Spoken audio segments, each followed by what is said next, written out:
everyone. Thanks a lot for staying with us. You're watching Plain Speak with me, Shivani Gupta. The Khalistani mob went on a rampage in the US once again. Indian Consulate once again in San Francisco was attacked. This time, they sought to set it on fire. The fire department thankfully quickly extinguished the blaze and no major damage or injuries were reported. Now, a video shared by a San Francisco-based Twitter handle showed the consulate being set on fire with the words, quote, "Violence begets violence," superimposed on it. The video also showed newspaper clippings reporting the death of Hardeep Singh Nijjar, a designated terrorist who was shot dead in Canada last month in what seems to be a gang action, which indicated that the consulate was targeted to avenge, quote-unquote, Nijjar's killing. Now, another protest is called in Canada's Toronto by pro-Khalistani elements on July 8th. The posters of the protest march were circulated on social media. These posters accused top Indian diplomats and identified them with name and photograph in several countries for Nijjar's killing. This is not the first time that Indian diplomatic missions have been targeted. Just in recent months, these attacks have increased from Canada, Britain to Australia.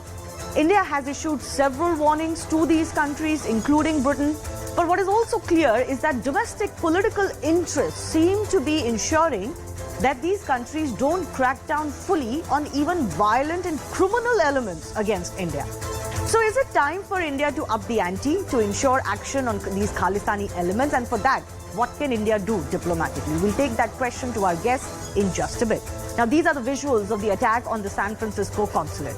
It was set on fire by Khalistani supporters in the early hours of Sunday. The K-mob attacked the consulate to avenge, as I said, Khalistani leaders who were killed recently. This is the second such attack on this consulate in 5 months. Remember, in March, when Punjab police launched a nationwide search for Amritpal Singh in India, Khalistani supporters had vandalized the same consulate. Protesters shouting pro-Khalistan slogans broke through security barriers to install Khalistani banners inside the consulate premises. Meanwhile, few posters that I was mentioning were released by Khalistani groups accusing Indian envoys of US, Canada and Australia of playing a role in the killing of Khalistani Tiger Force chief Hardeep Nijjar. These posters are being circulated by these elements online. They are an invitation to a rally too, Khalistan Freedom Rally, planned for July 8, which will take place in Toronto and is expected to culminate at the Consulate General of India. Now, here is how India has reacted so far on the latest episode that has come to light. The Canadian High Commissioner was summoned and issued a démarche in Delhi. The MEA is also set to raise this poster issue with both USA and Australia. Meanwhile, of course, External Affairs Minister S. Jaishankar has in the past and has now also said that Canada, US, Australia, UK should not give space to these Khalistanis. Meanwhile, the United States condemned the attack on the Indian consulate in San Francisco. US State Department spokesperson Matthew Miller reminded the culprits that vandalism or violence against diplomatic facilities of foreign diplomats in the US is a criminal offense. But we'll wait and see if they'll truly act and crack down on these elements. I'm sure they're known to their intelligence agencies. Now, since the March attack on the Indian embassy in London, a lot of K-Force members have been either killed or jailed in various countries, and many feel these heightened attacks on Indian embassies are increasing because the desperation of the K-gang is also increasing. Let me take you through what has happened over the last few weeks. The biggest name, of course, is Hardeep Singh Nijjar. He was chief of Khalistani Tiger Force, who was shot dead in Surrey in Canada on June 18. He had a bounty of 10 lakh rupees by the NIA, and his killing is the one Khalistani groups are pinning on India and claiming to avenge. Before that is the curious case of Avtar Singh Khanda, implicated in the attack on Indian embassy in London, who died allegedly due to blood cancer. He was also alleged to have trained Punjab de Waris chief Amritpal Singh. Before that, in May, on May 6 to be precise, head of Khalistan Commando Force Paramjeet Singh Panjwar was shot dead by 2 assailants in Lahore in Pakistan. He was a most wanted criminal in India, accused of drug and weapons smuggling. This all followed India's own crackdown on Amritpal Singh, face of the K-Force in India and chief of Waris-e-Punjab, accused of pushing separatist tendencies in the state and the country. And finally, Baltej Singh, nephew of Satwant Singh, killer of Indira Gandhi, who was based in New Zealand. He was actually recently arrested on drug-related charges, finally, in Auckland. The big question we're debating today, with another Indian consulate attack, and a clear target on Indian consulate workers as well. Is it not time for India to up the ante? But for that, what is it that India can truly do?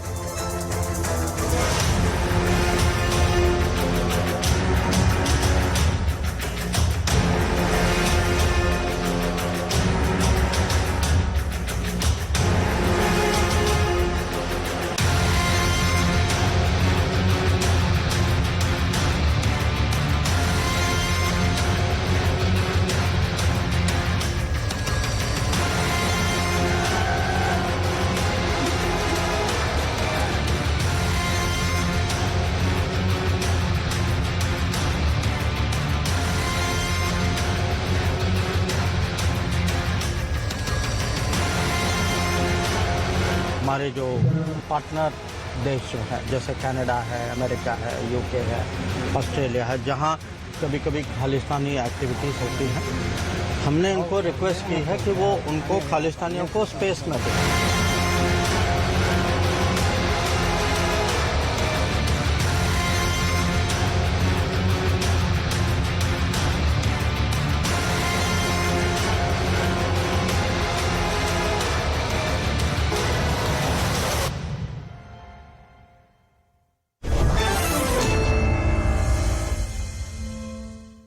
I want to go across to our guest joining us. Nicholas Nugent is a senior journalist joining us from Britain. I'm awaiting the arrival of G. Parthasarathi, former Indian diplomat. Anil Saran is BJP spokesperson joining us, and Puneet Sani is activist who's based in the US. So Puneet, let me come to you first. How is this attack being seen in the US Canadian communities? It seems like the Khalistanis are emboldened or they are desperate because a lot of their members are, you know, as I said, either dying in some in gang-related issues or are being jailed and acted upon in various countries. Do you see this as a sign of desperation? Jai Mamarti, Shivani. Thank you for inviting me. I think there are two different. So we are conflating, you know, Canada and US as like one, whereas actually they are very, very different. And, you know, I don't want to take the discussion in a different line. I just give you an example and that will underline the point. So, for example, in 1985, when they were, you know, planning to, you know, bomb the airliner, you know, this Khalistanis in Canada. At the same time, they were trying to murder Rajiv Gandhi and bomb the, you know, they were trying to get explosives. So in Canada, they managed with the bombing and they got away with it. Whereas in US, the FBI got the guy, his name was Gurpratap Singh Birk, and he was sent to 13 years of prison. So of course, you know, like America is going through its own churning. But in terms of dealing with terrorism, it has a much, much better record. So hopefully, you know, there would be consequences for what has happened in San Francisco. No, but can I conversely, just to interrupt you, and you can continue with the Canada issue as well, which I know is the more serious issue. Because US is what it is, and because in US managing an attack like this is considered to be harder, don't you think in that respect the same embassy getting attacked twice in 5 months is a grave issue? Aren't they failing to protect this consulate? Yes, so the thing is, so first, of course, you know, with the internet, so a lot of things are, you know, like coming together. And also, you know, like US is going through a lot of, Shivani, you would be like blown away, you know. So for example, in just this 2.5 years with this new government, I'm not into politics with Biden, but most of, you know, these people, like this 65 lakh people, 6.5 million have crossed the southern border from Mexico into this. And, you know, like I live in New York, so they mostly go to California and New York. And if you go here, like to this processing, you'll find like so many of them, almost as many as people from South America are like from India, from Punjab. So a lot of these illegal immigrants are joining. And, you know, then I also did a disclosure of Simranjit Singh Maan, how these illegal immigrants use this thing of, you know, Khalistan to basically get illegal asylum here. And then actually they have to attack the consulates because, you know, then they get a police case and then they show, you know, see the Indian government is going after us, so please give us asylum. So it's basically an entire mafia operation, of course, with the collusion of ISI, that this whole is happening. But things are really going out of control. I just, you know, you have other guests. I just want to say, you know, like they put this, you know, like poster of, you know, Indian diplomats. And they're not just like some like clerk or something. They're like the senior most diplomats. Consul General, yes. And I'm just, right. And Shivani, I just want to make a question to all this. Imagine, you know what, like if you're an Indian citizen, if you're an Indian, so if you have a problem, what is the highest thing you can do? You know, like maybe the ambassador will look after your case, right? That is the highest thing you can imagine. So if they can do this, if they can paint a target on the back of the High Commissioner and the Consul General, they have basically terrified everybody into silence. Yes. What would the average Indian think? They can't do nothing. If No, the you're right High about Commissioner this. cannot do anything. They have escalated this by quite a few levels. And G. Parthasathy is joining us. He's one of our most experienced diplomats. Sir, how serious is the fact that diplomats, current serving diplomats, photographs and names are being published in these posters? This is a criminal act because you are basically painting a target on their back. This is, as clear as it gets. This is not about activism anymore. And the US must show the will to act on this. US, Canada, Australia, UK, all governments. Look, let us be clear. I was in the US during the height of the Khalistan trouble in the embassy as the political counselor. The US has no sympathy for these people. That's one thing. The second thing is that the real threat is in Canada. True. You have to work.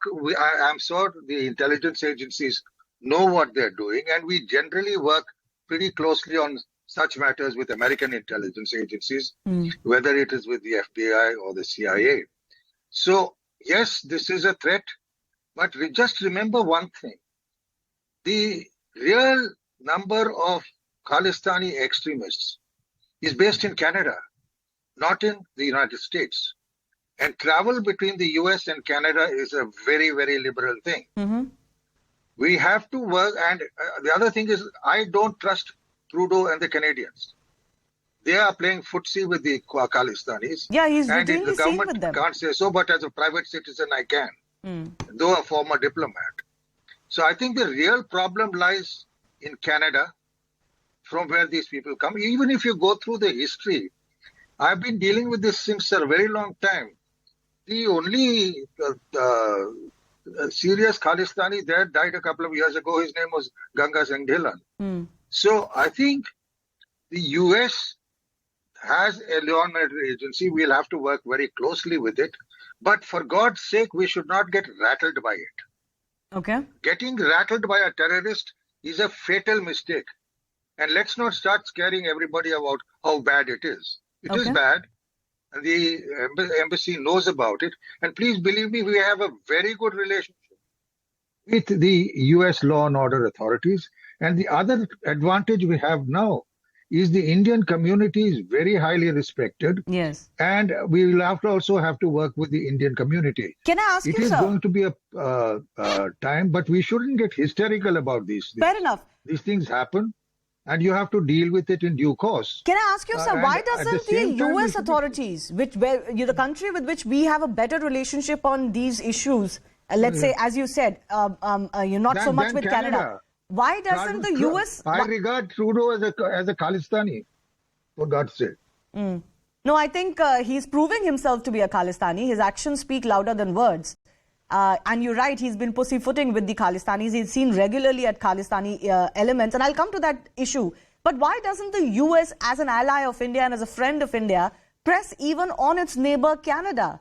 Why don't they do something jointly to ensure that the Canadians, that those who are in Canada or in US or who travel and try to mount these attacks can be caught and nabbed? Surely the intelligence agencies can share this intel and act on it. Look, let's be real. The Khalistanis form a vote bank in Canada. Precisely. They have their own clout and they have their own way of acting. The best we can do at this point in time, and I'm certain, given our friendly ties with the US, the Americans will spare no effort to cooperate with us. The other thing is, we also have to be careful. A large number of Sikhs, especially in the United States, I can say 99.9% of them are good, true Indians who have done us proud in the United States. The immigration pattern was different from in Canada, where everyone, all and sundry, gotten into. So you will not find the likes of the Khalistanis in the US that you find in Canada. The problem is different. So I think, yes, we will have to organize something tripartite with India, US, and Canada. But given the way President Trudeau has sort of acted generally the Canadian establishment has acted. I think we need to take a far more serious view of our relations with Canada. Okay. Sir, I'm just going to come back to you. I'm going to come back to you on what India should seriously consider then when it comes to Canada. The External Affairs Minister has been making statements warning them. But let me bring in our other two guests as well. Let me go across to Nicholas as well before I go to Anil Sarin. Nicholas Nugent, is there a realization setting in countries like UK, Canada, let's say leave aside USA, but also in Australia, you come from UK, that these elements, you know, there's no point breeding them, even if they were to be used for some, you know, political aim or move, they're going to eventually hurt their resident societies as much as they plan to hurt India. That's the main focus that these countries need to understand. Well, yes. I'm old enough to have covered the Khalistani events in India in the 1980s, when it was a real threat within India.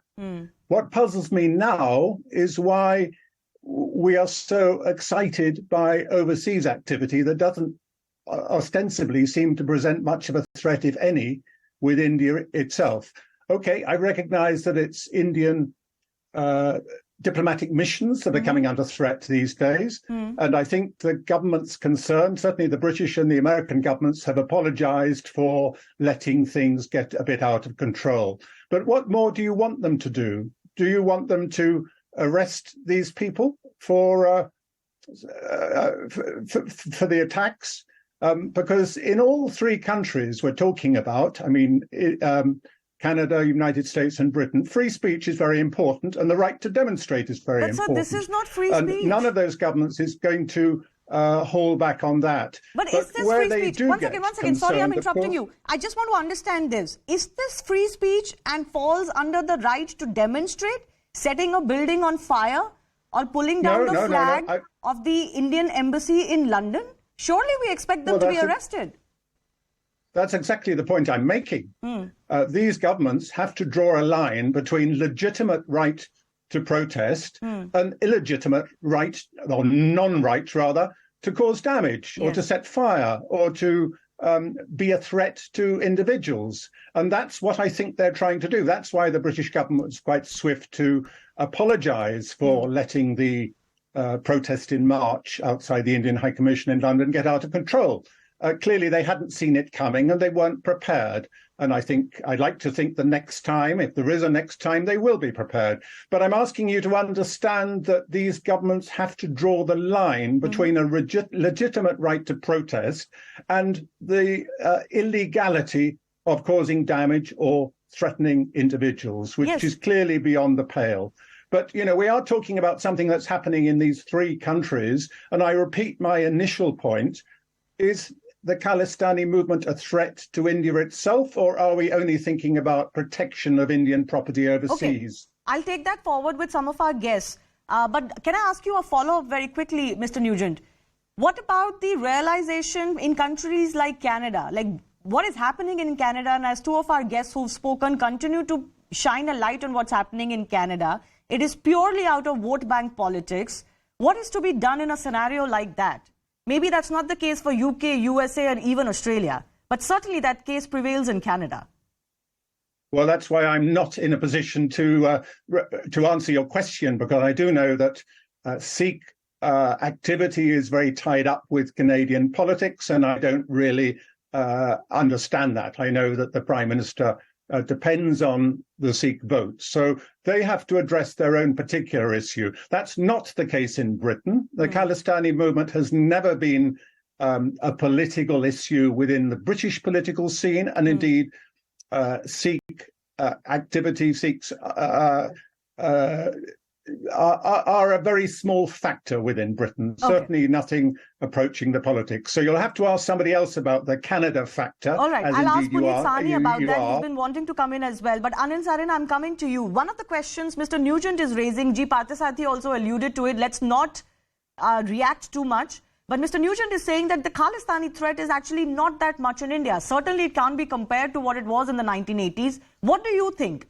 Should India guard even today against this Khalistani threat, even if it is largely overseas and not in India? Yeah, first of all, we all should strongly condemn the vandalization and torturing the Indian consulate in San Francisco. Shivani, we have to understand this thing. These are the frustrated elements, and these such type of acts like in Canada and England and then now in USA are a desperation on their part, because they're not getting the support that they expected from Indian soil. Here in Punjab, everybody is living peacefully. Hardly there is anyone who supports their cause and all that. But what about the recent phenomenon of Amritpal? That just happened a few months ago. But when police took action, do you find any public support for him? He ran away. He ran away.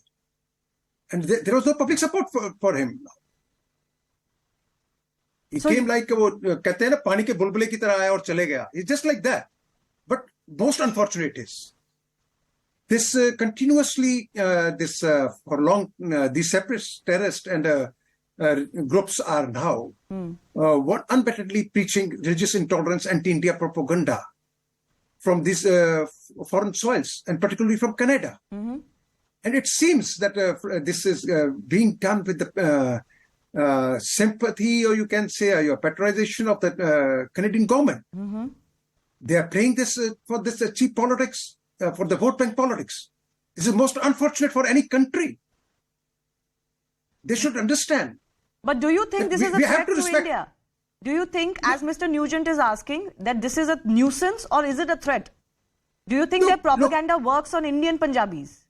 Look, what is there is they are getting money from the ISI and other foreign elements who want to disturb peace in India and create an atmosphere in the world that looks everything is not okay in India. Here we are propagating and we are having a large following in Punjab and like that. Whereas on the ground reality is there are hardly any followers of Khalistan in Punjab. Okay, all right. We are living very peacefully. But these elements, to show their presence, do such cowardly acts. Fair enough. They obviously want to grab headlines and they sometimes succeed. Yes, Puneet Sani, you've been wanting to come in. I have final 2 minutes. Please, 30-40 seconds to you. Yes, I just want to, there is a subtle point. You know, this Khalistanis in Canada, they're like a Muslim Brotherhood group. They don't have a vote bank. But, you know, like they have basically infiltrated the entire system and they have completely compromised it. And I give you an example. In 2021, the Canadian intelligence said, you know, this Khalistan extremism is on a rise. And this liberal government wanted to do it under pressure of Khalistanis. And the person who voted from the, you know, one of the biggest Punjabi heartlands in Canada is Brampton. He's Ramesh Sangha. He was a Jat Sikh. He said, what are you doing? This is a real, I'm a proud Sikh, but I'm against terrorism. And, you know, they should follow. That guy was kicked out of the Liberal caucus. They put so much pressure. And Shivani, just to compare with this, you know, this greatest act of mass murder just happened a week ago, you know, 23rd June. No national politician went to the memorial to express, you know, this was the biggest tragedy that happened in Canadian history. That has happened. And one last point I want to see. See, Mrs. Gandhi's tableau came out, you know, where people are shooting bullets into her. No national politician said on Twitter, when Pierre Poilievre, the one like conservative, you know, he tried to hide it in his website that, okay, I've stated a statement, but Khalistanis don't go after me. But when this low-life Nijjar, he's a Gurdwara president, he's nobody. When he's died, the Khalistanis bullied so many MPs, so many members of parliament to speak against. They are not speaking against Mrs. Gandhi. They are not naming Khalistani terrorists. No, so that's the problem. We know the problem. Puneet, I have a minute or so left. I want to go across to G. Parthasarathi also. But I want to very quickly understand from you, what is to be done? This is Canadian politics. What can we do? Yes, you have to set a deterrent. So, for example, WSO is doing it, World Sikh Organization, you can proscribe it. Indian government has high commissioner level relations with Canada. It can degrade it to charged affairs level. So what are you are just giving statements like we are heard there will be consequences. You have said no deterrent.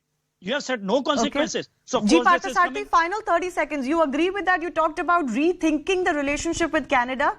What is to be done? Absolutely. I think as our friend says, Puneet Saab, we need to tell them we're dead serious.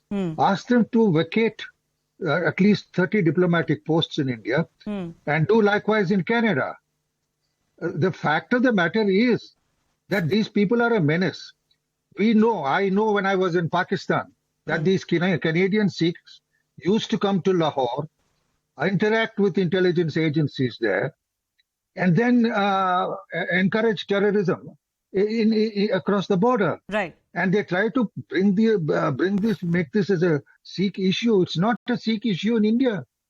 Sikhs in India are as, and even in the US, are respectable people. Absolutely. But as I said, I think the Canadians are going a step too farther.